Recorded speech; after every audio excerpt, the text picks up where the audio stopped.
اگر لوگ آپ کو ضرورت کے وقت یاد کرتے ہیں تو برا مت مانیں، انہیں مطلبی نہ کہیں، کیونکہ چراغ کی ضرورت اندھیرے ہی میں پڑتی ہے۔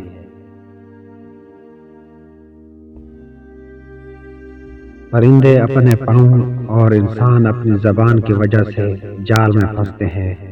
گفتگو میں نرمی اختیار کریں، لہجوں کا اثر الفاظ سے زیادہ ہوتا ہے۔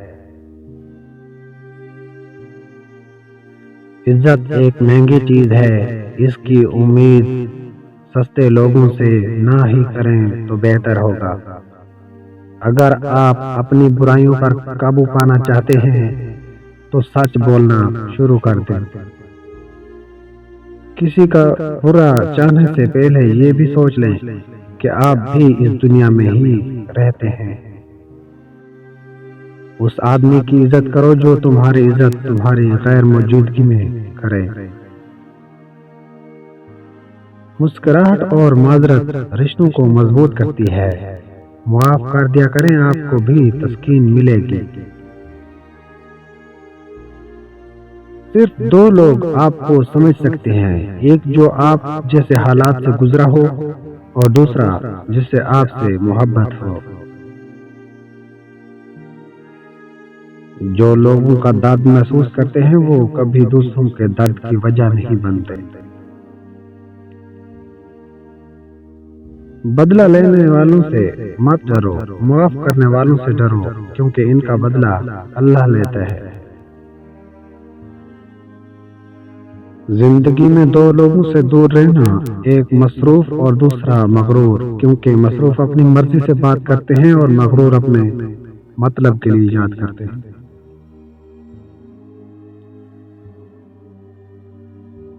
ہمیشہ خوش رہنے کی کوشش کرو، اداس رہنے سے بھی کون سا مسئلے حل ہو جاتے ہیں۔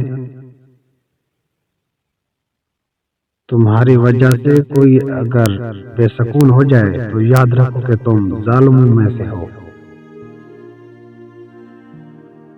نیک بننے کی اتنی ہی کوشش کریں جتنا حسین بننے کی کرتے ہو۔ جو شخص انتقام کے طریقوں پر غور کرتا ہے اس کے زخم ہمیشہ تازہ رہتے ہیں۔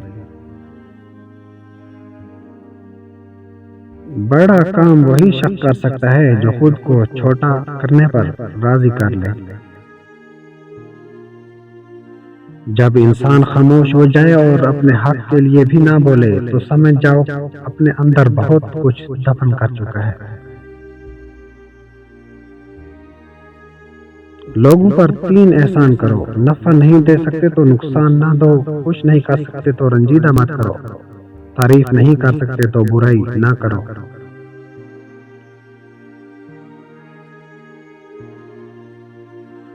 پریشان ہونے والوں کو کبھی نہ کبھی سکون مل ہی جاتا ہے، لیکن پریشان کرنے والے ہمیشہ سکون کی تلاش میں رہتے ہیں۔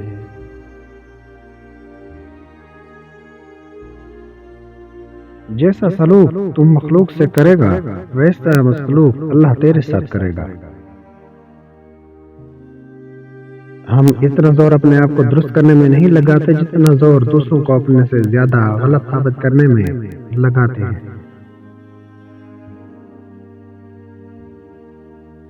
بہترین آنکھ وہ ہے جس سے انسان اپنے اندر جھانک سکے۔